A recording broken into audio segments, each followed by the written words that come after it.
एकेश्वर शुक्ला जी, छत्तीसगढ़ से। राधे राधे महाराज। राधे राधे महाराज जी, आपके चरणों में कोटि कोटि प्रणाम। महाराज जी, मैं स्वास्थ्य विभाग से हूँ। मैं रामकृष्ण मिशन से दीक्षित हूँ।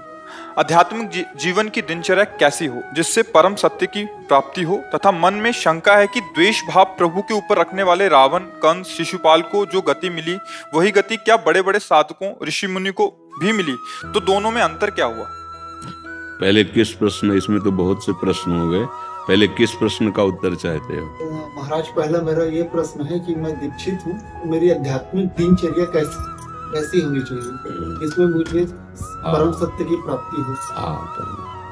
परम सत्य की प्राप्ति क्रियाओं से नहीं होती, पहली बात समझो। जो सत्य क्रियाओं का आदेश दिया गया है वो असत क्रियाओं से बचने के लिए है, क्योंकि हमारे पास ऊर्जा शक्ति है। अगर उसका हम सही प्रयोग नहीं करेंगे तो वो रुकेगी नहीं, गलत प्रयोग होगा ही। अगर हम समय को शास्त्र के अनुसार, कानून के अनुसार व्यतीत नहीं करेंगे, नियम के अनुसार व्यतीत नहीं करेंगे, तो नियम के विपरीत वो होगा ही होगा। तो वो क्रियाएं असत क्रियाओं के त्याग के लिए हैं। जितनी भी क्रियाएं हैं, भागवतिक, धार्मिक, सामाजिक, राजकीय, ये असत क्रियाओं के रोकने के लिए है। कानून ऐसा कहता है, ऐसे चलना चाहिए। शास्त्र ऐसा कहता है, ऐसे चलना चाहिए। भगवत प्राप्ति होती चिंतन से। जैसे चिंतन वासनात्मक चल रहा है, गलत चल रहा है, शरीर भाव से भोगों में विचरण, कभी भगवत प्राप्ति नहीं हो सकती। बात समझ रहे हैं? आपका चिंतन भागवतिक चल रहा है सुबह से लेके रात्रि तक, और आप मरीज की सेवा कर रहे हैं, आप समाज की सेवा कर रहे हैं, आप राष्ट्र की सेवा कर रहे हैं, आप एक किसान हैं, आप एक व्यापारी हैं, आपको निश्चित भगवत प्राप्ति होगी, क्योंकि आपका चिंतन प्रभु से जुड़ा हुआ है। भगवत प्राप्ति सिर्फ चिंतन से होती, सिर्फ चिंतन से। भगवान स्वयं कह रहे हैं, अनन्यस चिंतयन्तो माम।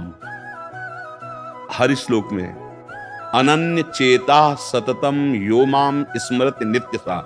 यहां यो शब्द है, गृहस्थ शब्द, विरक्त शब्द, स्त्री शब्द, पुरुष शब्द, ऐसा नहीं। यो माने जो भी मेरा अनन्य चिंतन करेगा, अनन्य चेता सततम यो माम स्मरति नित्यशः तस्याहम सुलभा पार्थ। मैं उसके लिए सुलभ हो जाता हूं, अर्थात उसके लिए भगवत प्राप्ति सुलभ है। चिंतन कब होता है? जहां हमारी प्रियता होती है वहां चिंतन होता है। जो हमें प्यारा लगता है उसका चिंतन होता है। जो भोग प्यारा लगता है, जो व्यक्ति प्यारा लगता है, जो हमें पदार्थ प्यारा लगता है, जो हमें स्थान प्यारा लगता है, इसी में जाता है हमारा अधिक चिंतन। प्रियता पूर्वक इसी में जाता है। जो वस्तु, व्यक्ति, स्थान हमें प्यारा लगता है, देखो शरीर प्यारा लगता है तो शरीर के संबंधी प्यारे लगते हैं। अभी सूचना आ जाए 5 लोग एक्सीडेंट में मर गए, आपको कोई फर्क नहीं पड़ेगा। और अभी आ जाए कि आपके मौसिया उसमें थे, दूर का संबंध, अच्छा, अब पूरी चित्तवृत्ति घसीट जाएगी। देश संबंध, इंद्रिय संबंध, भोगों का संबंध, मन संबंध, कोई वस्तु, व्यक्ति, स्थान, इनमें प्रियता है, इसी का चिंतन होता रहता है। या जो हमारे प्रतिकूल वस्तु, व्यक्ति, स्थान, उसका चिंतन 2 धाराओं में चल रहा है, राग और द्वेष। राग अनुकूल, द्वेष प्रतिकूल। बस इसी चिंतन को राग और द्वेष से हटा के अद्वेष्टा सर्वभूतानां मैत्रा करुण एव च निर्ममो निरहंकारा सम दुखा सुखा क्षमी, वो भगवत प्राप्त हो जाता है। राग और द्वेष जनित जो चिंतन है, हमारी जो आध्यात्मिक ऊर्जा शक्ति है, वो इन 2 तारों में जा रही है। कोई रागात्मक, कोई द्वेष। आप देखो, जांच के देखो, अगर आध्यात्मिक हो तो अंतर्मुख हो, और देखो वस्तु, व्यक्ति, स्थान, जहां हमारा मन इंद्रियों के साथ जा रहा है, वो तो प्रिय होगा और या कोई अप्रिय होगा। राग या द्वेष, राग द्वेष क्रियाओं से नहीं सुधारा जा सकता, चिंतन से सुधारा जा सकता है। पहली बात ये स्वीकार करनी होगी भगवत प्राप्ति के मार्ग वाले पथिक को, कि भगवान कह रहे हैं, एकमात्र मैं ही सब रूपों में व्याप्त हूं। चलो उतना ज्ञान नहीं तो इतना ज्ञान, हम एक मंदिर में भगवान को मान सकते हैं, तो क्या इन मंदिरों में भगवान को नहीं मानेंगे क्या? अगर इन मंदिरों में भगवान नहीं है तो चेतनता किसकी है? ये चैतन्य घन कौन है? तुम जानते तुम कौन हो? अगर तुमसे पूछे तुम कौन हो तो अपना नाम बताओगे, शरीर का भाव रख के बोलोगे आप। तो क्या आप ये हो क्या? ये तो जला दिया जाएगा, ये तो मिट जाएगा। आप मिटने वाले नहीं हैं, आप अमिट, अविनाशी, दुख रहित, चाह रहित सच्चिदानंद प्रभु का स्वरूप है आप। अब वो ज्ञान अगर नहीं है तो बात मान तो लो ना। भगवान कह रहे मत्ता परतरम नान्यत किंचित अस्ति धनंजय, मेरे सिवा कुछ नहीं है। ब्रह्मा जी को उपदेश किया कि तुम मेरी माया की सृष्टि में जा रहे हो रचने लिए, तो ये ध्यान रखना, मैं ही मैं हूं, मेरे सिवा और कुछ नहीं है। मैं ही रचना करने वाला हूं, मैं ही जो रचना की गई वो भी मैं ही हूं, मैं पालन करने वाला हूं, मैं ही जो पालन किया जा रहा है जिसका वो भी मैं हूं, मैं ही विनाश हूं और जिसका विनाश किया जा रहा है वो भी मैं हूं। मैं के सिवा कुछ नहीं है और वो मैं हूं। बात समझ रहे ना? जब तक सिद्धांत नहीं समझेंगे तब तक भगवत प्राप्ति का कैसे भाव बनेगा? तो अब हमारी जहां वृत्ति जाए, चाहे राग से या द्वेष से, यदि हमारा ये भाव है कि ये मेरे प्रभु हैं, तो राग द्वेष का प्रभाव मिट जाएगा। अब सतत नाम मंत्र जो गुरु ने दिया है, कहीं ना कहीं तो जुड़ता है अध्यात्म का प्रतीक। सब नाम बराबर महिमा वाले हैं, सब भगवत प्राप्ति कराने में समर्थ है। प्रेम का रसास्वादन अलग अलग है, कोई निराकार, कोई साकार, कोई राम, कोई कृष्ण, कोई अमुक अमुक अमुक। भगवान के अनंत नाम, हरि लीला और हरि नाम, हरि रूप अनंत है। वो नाम निरंतर जपने का प्रयास करना, जहां जहां मन जाए वहां वहां प्रभु को देखना। जब सृष्टि नहीं थी तब केवल प्रभु थे, जब सृष्टि नहीं रहेगी तब भी प्रभु रहेंगे, तो बीच में जो कुछ है वो प्रभु ही प्रभु है।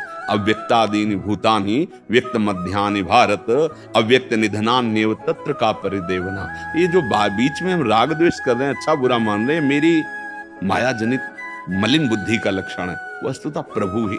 भगवत प्राप्ति की बात कह रहे हैं, व्यवहार की नहीं कर रहे। अब हमारा जब चिंतन अखंड होने लगा तो हम वही थे, वही रहेंगे, ये अनुभव हो जाता है। कोई नई बात नहीं होती। जो हमारा स्वरूप है ना, वो परमात्मा स्वरूप है। कई बार समझाया, जैसे समुद्र में तरंग नाम वायु विकार का, अगर वायु विकार ना हो तो शांत समुद्र ही है, वायु विकार हुआ तो उसे तरंग कहते हैं।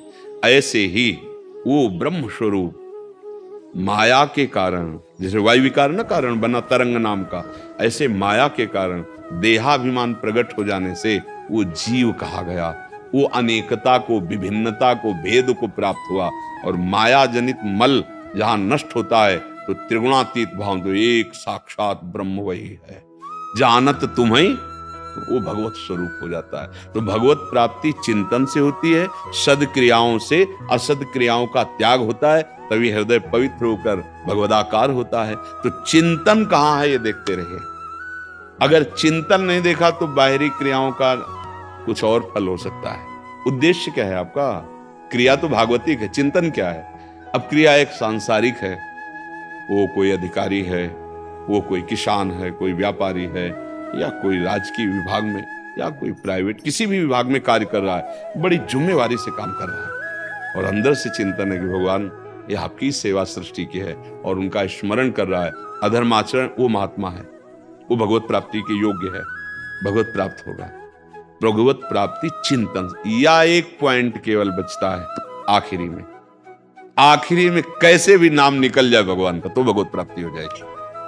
वो आखिरी का चांस है, पर वो तो बहुत मुश्किल होता है। जब जीवन भर अभ्यास संसार के चिंतन का भोगो किया तो आखिरी में वही चिंतन आएगा, और प्रभु का अचानक कोई ऐसी घटना घट जाती है, जैसे अजामिल के मुख से निकल गया नारायण नाम, बात उसकी बन गई।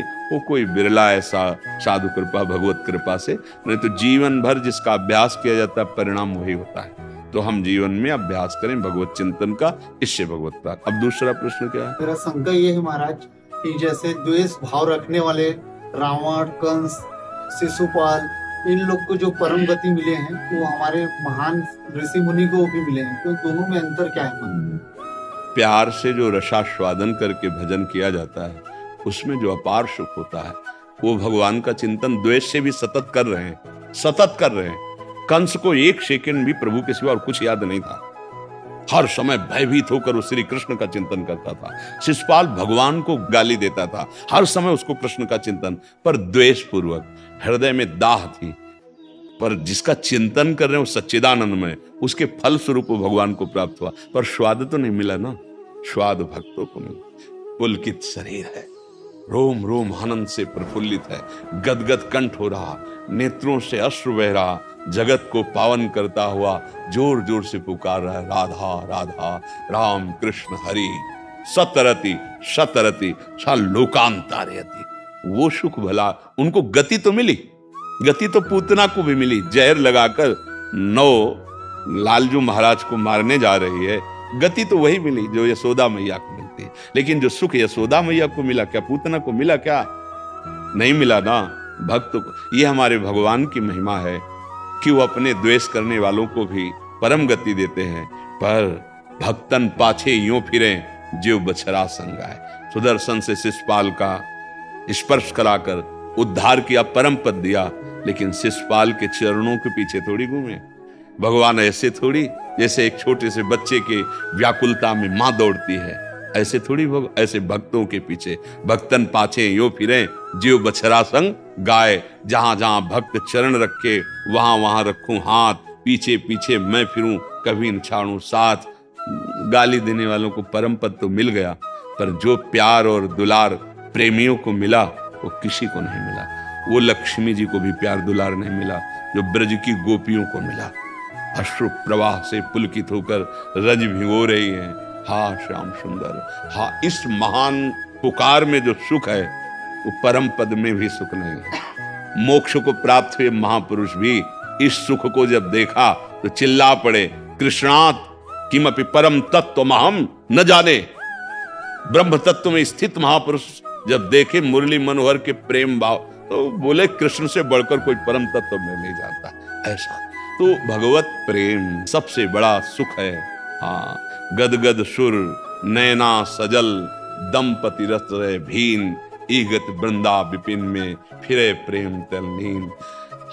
अंदर एक अपार सुख, नेत्रों में सच्चिदानंद प्रभु बसे हुए, रोम रोम आनंदित। वो जहां चरण रखता है तीर्थी कुर्वन्ति तीर्थान, वो जगत को पावन कर। उसकी समानता परम पद में एक चीटा चीनी में मिल गया, चीनी बनकर, और एक चीटा पार्श्व में लगा हुआ चीनी का स्वाद ले रहा है। कौन भाग्यशाली है? कौन स्वाद ले रहा है? जो और जो चीनी बन गया तो बन ही गया। ये सब चाहे जिस भाव से मेरे प्रभु को चिंतन करके स्वेग, आपका कल्याण तो होगा ही, पर जो स्वाद प्रियता में जो यशोदा मैया को स्वाद, वो पूतना थोड़ी मिला। कल्याण तो अगासुर बकासुर का भी हो गया। मुनि जन वांछित पद उनको भी प्राप्त हुआ, लेकिन जो भक्तों को सखाओं को दुलार मिला, गोप जनों को, वो बकासुर अगासुर को हुआ क्या? मिल जाना कोई, हाँ बड़ी बात है कि भाई मोक्ष प्राप्त हो गया परम पद में। भक्तों की दृष्टि में इसीलिए दीयमानम न ग्रहणन्ति बिना मत सेवनम जना। मेरे भक्तजन मोक्ष देने पर भी स्वीकार नहीं करते, क्योंकि वो प्रेमी जन है, वो हमसे प्यार करते हैं। वो भगवान बनकर भगवान में लीन होना नहीं चाहते, वो भगवान के दास बनकर उनका स्वाद लेना, अखंड आनंद जो महाप्रेम रस, उसमें डूबते हैं। विरह कमंडल कर लिए बैरागी दो नयन, मांगत दर्श मधु करी छके रहत दिन दयन। संपूर्ण संसार से वैराग्य है, आह भर कर पुकार रहे हैं, कहाँ जाऊं क्या करूं प्रभु। आज भी जीवन की एक शाम और व्यतीत हो गई, आप नहीं मिले, नाथ आप कैसे, रो रहे हैं। उसके समानता करने वाला कोई नहीं भगवान के लिए। इसीलिए उद्धव जी परम ज्ञानी, बृहस्पति जी के शिष्य, जब गोपियों के प्रेम अश्रु देखे और उनकी वो प्रेम दशा देखी, तब वो कह रहे मैं पास रहते हुए श्री कृष्ण के इस प्रेम रस को नहीं जान पाया। आज गोपी जनों की कृपा हुई तो प्रेम जान पाया। ये ज्ञान हो जाना, मोक्ष प्राप्त हो जाना बड़ा दुर्लभ बात है, लेकिन ये प्रेम, उनके प्रेम में आह भरकर पुकारना, ये बड़ी बड़ी बात है। प्रेमी होना ये बहुत बड़ी बात है। तो जो प्रेमियों को स्वाद मिला वो किसी को स्वाद नहीं मिल सकता। एक प्रसंग आता है कि जब ये रामा दल के पक्ष में और रावण के दल के पक्ष में युद्ध हुआ, तो बहुत मरे दोनों तरफ के। तो भगवान ने फिर आज्ञा की इंद्र को, इंद्र ने कहा क्या सेवा करें? बोले अमृत वर्षा करो। तो अमृत वर्षा की तो भालू कपि सब जीवित हो गए, लेकिन एक भी राक्षस जीवित नहीं हुआ।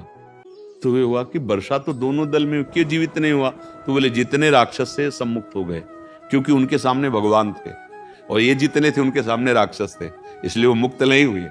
तो उनका वर्षा जो ही अमृत वर्षा हुई, पुनः जीवित हो गए, लेकिन एक भी राक्षस जीवित नहीं हुआ, क्योंकि सबके सम्मुख भगवान थे और भगवान की कृपा से सब परम पद को प्राप्त हुए। ये भाव समझो।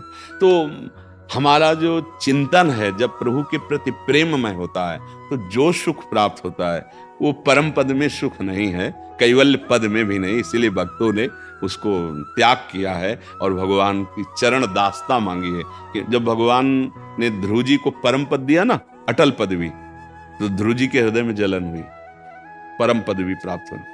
कि ऐसे प्रभु की सेवा नहीं मांगी, सानिध्य नहीं मांगा कि हर समय आपकी सेवा में रहकर हम, तो इसमें हमें कमी हो गई। हमने भगवत प्रेमी महात्माओं का संग नहीं किया निरंतर। हम एक कामना से प्रेरित हुए कि राज सिंहासन पर नहीं बैठा लोगे तो हम नारायण का भजन करके ऐसा पद प्राप्त करेंगे जो इससे भी श्रेष्ठ है। मैं ठगा गया। इसलिए भगवान से कहा, प्रभु मैं अपनी तरफ से एक वरदान मांगता हूं कि मुझे अपने प्रेमी महाभागवतों का संग दीजिए। भगवान से कहा, क्योंकि प्रेमी जनों के संग से जो आप में प्रेम होता है वो दुर्लभ है। तभी एक दोहा याद होगा आप लोगों को, तात स्वर्ग अपवर्ग सुख धरी तुलाए कंग तूलनताए सकल मिल जो सुख लव सत्संग। भगवत प्रेमी महात्मा का क्षण मात्र का संग, उसके सामने न मोक्ष सुख न स्वर्ग सुख, फिर मर्त्य सुख की बात क्या कहे। तो क्या इसमें खास बात है? मोक्ष सुख भी अलग रख दिया गया कि वो एक क्षण में प्रभु से अपनापन करा देंगे। प्रभु के चरणों में, प्रभु के नाम में प्रेम, जो प्रेम में सुख है वो मोक्ष में भी सुख नहीं है।